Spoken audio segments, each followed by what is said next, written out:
সেই ভোরবেলা থেকে এই গ্রাম ওই গ্রাম ছুটছে অরুণ। এখন রাত হয়েছে কিন্তু বৃষ্টির জোর কমলো না। তবে যতই কষ্ট হোক, এই গ্রামটা ঠিক ওর মন মতো। এইরকম নিরিবিলি জায়গায় কয়েকটা দিন কাটাতে চায় অরুণ। কিন্তু গ্রামের ভেতরে ঢুকতে ঢুকতেই সন্ধ্যা নেমে গেল। পিচ ঢালা রাস্তা ছেড়ে মাটির রাস্তায় নামার পর থেকে পথ হারিয়ে ফেলেছে সে। একই রাস্তায় যেন চক্কর দিয়ে চলেছে বারবার। এমন সময় দূরে একটা ছোট্ট চায়ের দোকান দেখতে পেল অরুণ। দ্রুত হেঁটে দোকানের বেঞ্চে গিয়ে ধপ করে বসে পড়ল সে। ওর দিকে তাকালো দোকানি। তার দৃষ্টিটা কেমন অদ্ভুত। খুঁটিয়ে খুঁটিয়ে অরুণের চেহারা দেখছে। ভাবখানা এমন যেন অরুণকে আগে কোথাও দেখেছে সে। হ্যাঁ, চা খাবেন নাকি? হ্যাঁ, এক কাপ দিন। আর দাদা, এখানে থাকার মতো কোনো জায়গা হবে? মানে অন্তত একটা রাত থাকতে পারলেও চলবে, এরপরও না হয় অন্য কোথাও জায়গা খুঁজবো। চায়ের ভাঁড়টা অরুণের দিকে এগিয়ে দিল দোকানি। অরুণ ঝটপট ভাঁড়টা হাতে নিয়ে চুমুক দিতে শুরু করল। হ্যাঁ, এই গ্রামে তো বাইরের লোক তেমন আসে না, থাকার মতো সেরম ভালো জায়গাও নেই। এখানে তো সবাই ওই পরিবার পরিজন নিয়ে থাকে। হোটেল ফোটেল এখানে আপনি পাবেন না।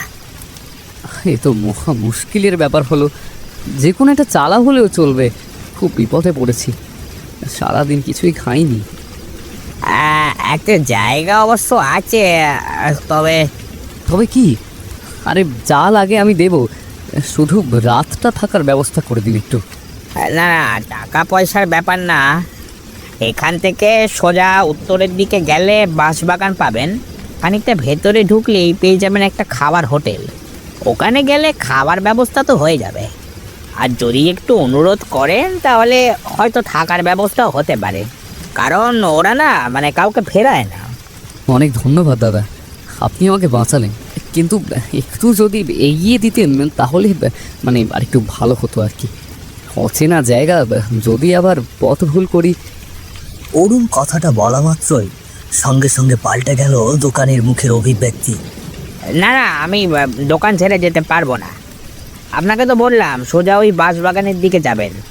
আপনি গেলেই দেখতে পারবেন, এখানে ভুল আবার কিছুই নেই। দোকানির হঠাৎ বদলে যাওয়া আচরণে অরুণ একটু অবাকই হলো। কিন্তু তার তখন এত কিছু ভাবার মতো অবস্থা নেই। সে চায়ের দাম মিটিয়ে দিয়ে দোকান থেকে বেরিয়ে পড়ল।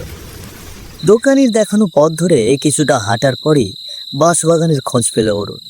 আর সামান্য কিছুটা ভেতরে যেতে হোটেলটার দেখা পেল সে। 5 ঝাড়ের ভিতর কেউ হোটেল দেয় নাকি? রাস্তার পাশে দিলেই তো খদ্দেরের অভাব হতো না। হোটেলের ভেতর থেকে লণ্ঠনের আলো আসছে। আর দেরি না করে ভেতরে ঢুকে গেল অরুণ। হোটেলটা বেশ পরিচ্ছন্ন, কিন্তু কেমন যেন অস্বাভাবিক রকমের শান্ত। কয়েকটা টেবিল আর বেঞ্চ ফাঁকা, কোনো খদ্দের নেই। হয়তো অনেক রাত হয়েছে বলে এই অবস্থা। যতই হোক গ্রামগঞ্জ বলে কথা। মানে মানে দাদা বলছি, খাওয়ার মতো কিছু পাওয়া যাবে? মানে আরেকটা অনুরোধ, এখানে রাতটা থাকার ব্যবস্থা হবে? আসলে আমি বড় বিপদে পড়েছি। হ্যাঁ, পাওয়া যাবে। আর খাবারের জন্য কোনো পয়সা দিতে হবে না। কি বলছেন? পয়সা লাগবে না মানে? এখানে যারা খেতে আসে তাদের কাছ থেকে আমরা পয়সা নিই না। যান, টেবিলে গিয়ে বসুন, যত ইচ্ছে খেতে পারেন। শেষ খাওয়া বলে কথা। শেষ খাওয়া কথাটা কেমন যেন খট করে লাগলো অরুণের কানে। কিন্তু খিদের জ্বালায় সে আর কিছুই জিজ্ঞেস করলো না। টেবিলে গিয়ে বসে পড়লো চট করে। হোটেলে একটা পুরনো দিনের ছবি ঝুলিয়ে রাখা। ছবিতে এক ব্যক্তির সাথে দাঁড়িয়ে আছে একটা ছোট্ট মেয়ে। সম্ভবত এই হোটেলের মালিক আর তার মেয়ের ছবি ওটা। একটু পরেই গরম গরম ধোঁয়া ওঠা থালা নিয়ে হাজির হলো যতীন। খাবারের গন্ধ দেখে মনে হচ্ছে বিরিয়ানি। অরুণের খিদেটা আরো চনমন করে উঠল। আর দেরি না করে গোগ্রাসে খেতে শুরু করলো সে। বৃষ্টি রাতে গরম গরম খাবার পেয়ে অরুণ মনে মনে ধন্যবাদ দিতে লাগলো নিজের ভাগ্যকে। দাদা, আপনার হোটেলের রান্না তো একেবারে খাসা। অনেকদিন পর এমন খেলাম। কিন্তু দাদা, আজ রাতটা এখানে আশ্রয় পাবো কিনা তা তো বললেন না। আশ্রয়ের কি দরকার? এখন থেকে তো আপনি আমাদের সঙ্গেই থাকবেন।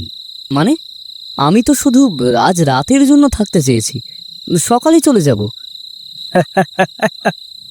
এখান থেকে কেউ যায় না। রমানাথের হোটেলে যারা একবার খায়, ধরে নিন তারা এই হোটেলেরই স্থায়ী বাসিন্দা হয়ে যায়। আর আপনিও তাই। অরুণের বুকটা ধক করে উঠল। লোকটা পাগল কিনা সেই ভাবনাটা একবার যাচাই করে নিল ওর মন। তাছাড়া রাত বিরেতে এদের কোনো মতলব থাকাটাও অসম্ভব নয়।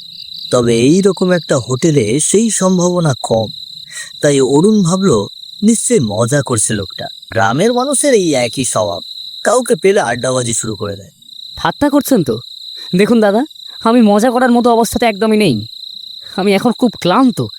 দয়া করে আমাকে আমার থাকার জায়গাটা দেখিয়ে দিন। ঠাট্টা মনে হচ্ছে, কিন্তু আমি তো কোনো ঠাট্টা করছি না। এটাই এখানকার নিয়ম। আপনি এখান থেকে বেরোতে পারবেন না। ধুর মশাই, তখন থেকে কি সব বাজে বাজে বকে যাচ্ছেন? কেন বেরোতে পারবো না? এটা কি জেলখানা নাকি? হ্যাঁ, জেলখানার চেয়েও ভয়ঙ্কর জায়গা এটা। এখানে শরীর আটকে থাকে না, আটকে যায় আত্মা। সবাইকে পাপের ফল ভোগ করতে হয় এখানে। অরুণের এবার সত্যি ভয় করতে শুরু করলো। লোকটাকে দেখে মনে হচ্ছে না সে পাগল, মিথ্যে বলছে বা মজা করছে এমনও তো লাগছে না। তার প্রতিটি কথাই যেন মিশে আছে এক অমোঘ সত্য। কিসের পাবে? কি কি বলতে চাইছেন আপনি?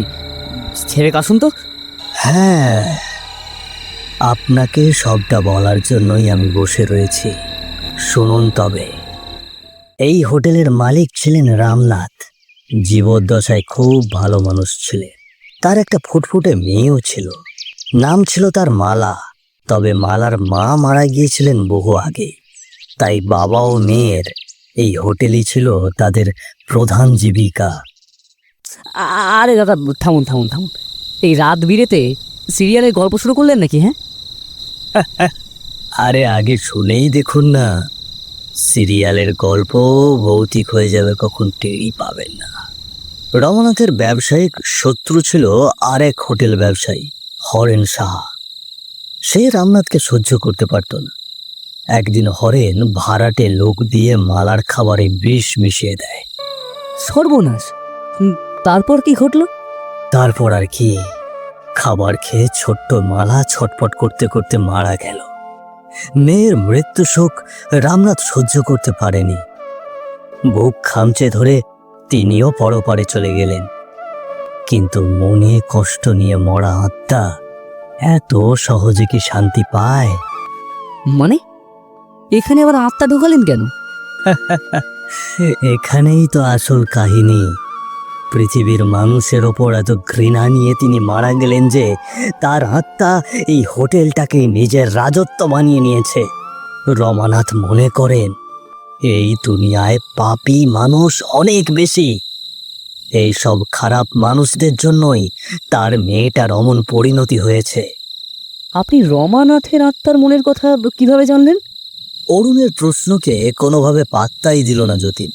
সে নিজের মতো করেই বলে চলেছে, শুনুন, ওই ক্ষোভের কারণে মৃত্যুর পর থেকেই রমানাথ এই হোটেলে শুধু তাদেরকেই আশ্রয় দেয় যারা জীবনে কোনো না কোনো বড় পাপ করেছে।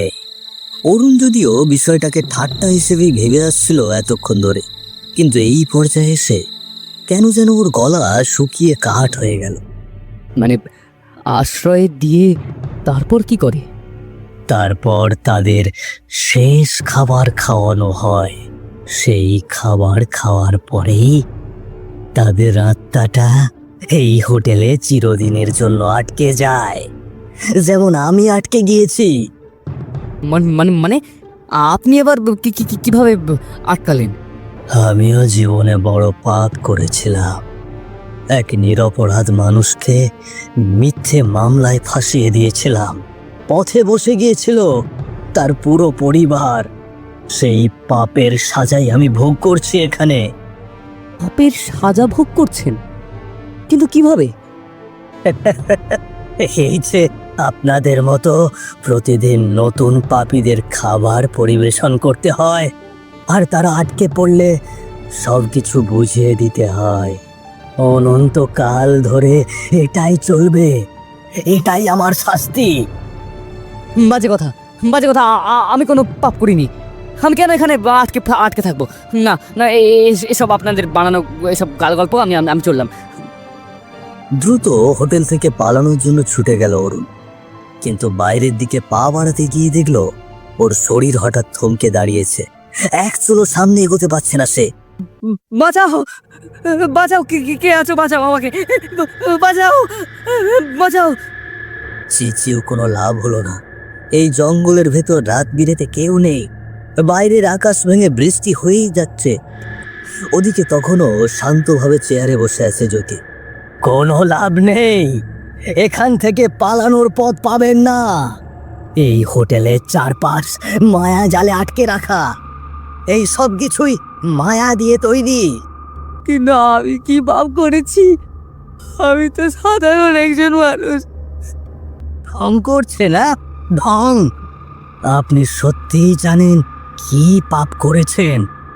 নিজেকে নির্দোষ প্রমাণ করবার চেষ্টা করছেন। আমাদের কাছে লুকিয়ে কোনো লাভ নেই। আমি কিছু করিনি, বিশ্বাস করুন, বিশ্বাস করুন, আমি কিছু করিনি। আপনাদের মতো মানুষদের নিয়ে মহা ঝামেলা। আপনি হয়তো এখনো বুঝতে পারছেন না কাদের পাল্লায় পড়েছেন। আচ্ছা ঠিক আছে, তাহলে একবার আপনার খাওয়ার প্লেটটার দিকে তাকিয়ে দেখুন, বুঝতে পারবেন আপনি কোথায় আছেন। খাওয়া শেষ হওয়ার পর ওভাবেই রেখে দিয়েছিল অরুণ, কিন্তু এখন আতঙ্ক নিয়ে দেখল প্লেটের ওপর খাবারের উচ্ছিষ্ট থাকার বদলে সেখানে পড়ে আছে মানুষের কিছু হাড়গোড়, আর তার মাঝে রাখা আছে একটা মাথা। সেই মাথাটা আর কারো নয়, ওর নিজের। এতক্ষণ ধরে নিজেরই লাশ চেটে পুটে খেয়েছে অরুণ। অরুণের বুঝতে বাকি রইল না যা ঘটেছে তা কোনো দুঃস্বপ্ন নয়।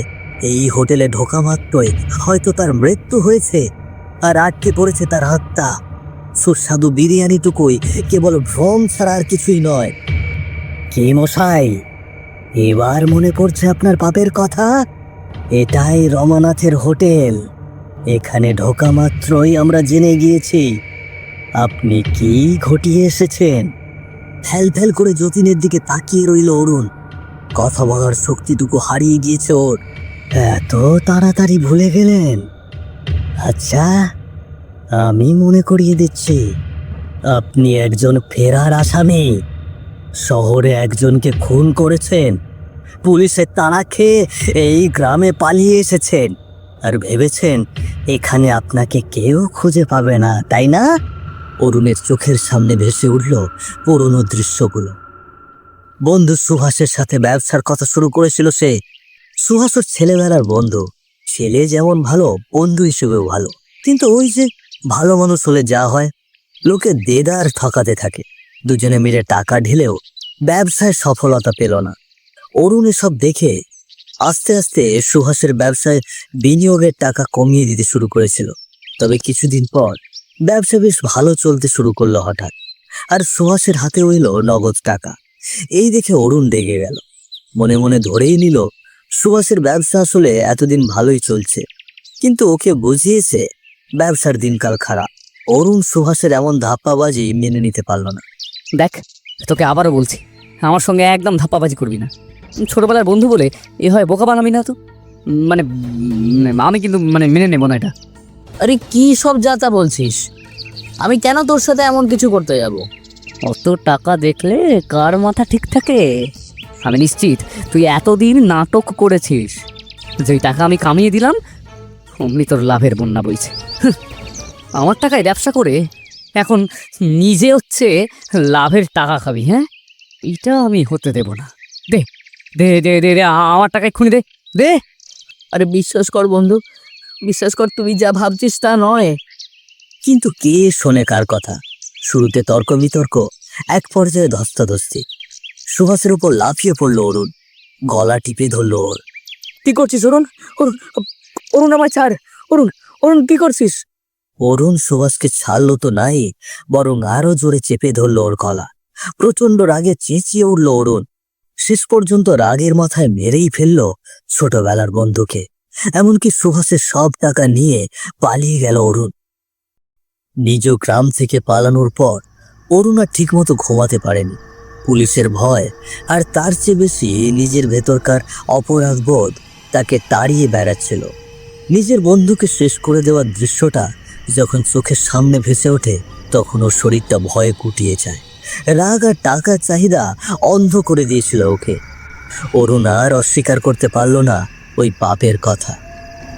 হ্যাঁ, আমি পাপ করেছি, কিন্তু করতে যাইনি আমি। আমার অসুস্থ মায়ের চিকিৎসার জন্য। দেখুন, কারণ যাই হোক না কেন, পাপ তো পাপই। এখন আপনাকে সেই পাপের ফল ভোগ করতে হবে। অনন্তকাল ধরে এই হোটেলে থাকতে হবে। আপনার মতো অন্য পাপী আত্মাদের ছটফটানি দেখতে হবে। জেলখানার শাস্তি শেষ হয়, এখানে হয় না। অরুণের চোখ গেল হোটেলে থাকা ছবিটার দিকে। সে বুঝে গেল ওই হলো রমানাথ আর তার ছোট মেয়ে মালা। মুক্তির যে আর কোনো পথ নেই তা অরুণের আন্দাজ করে নিতে অসুবিধা হলো না। আমি আমি আমার পাপের শাস্তি মেনে নিচ্ছি, কিন্তু একটা প্রশ্নের উত্তর আমি জানতে চাই। কি সেই প্রশ্ন? আপনারা না হয় জানেন আমার পাপের কথা, এই হোটেলের সেই ক্ষমতা আছে, কিন্তু ওই চায়ের দোকানদার কেন আমাকে জেনে শুনে এই মৃত্যুর মুখে ঠেলে দিল? সে কিভাবে জানলো যে আমি একজন ফেরার আসামি? সেও কি তাহলে মৃত? আরে না, ওই চায়ের দোকানদার একজন জলজ্যান্ত সাধারণ মানুষ। কিন্তু আপনি পুলিশদের যতটা বোকা ভেবেছেন তারা আসলে ততটা বোকা নয়। অরুণ অবাক হয়ে তাকালো। এর সাথে পুলিশের কি সম্পর্ক ওর মাথায় ঢুকলো না।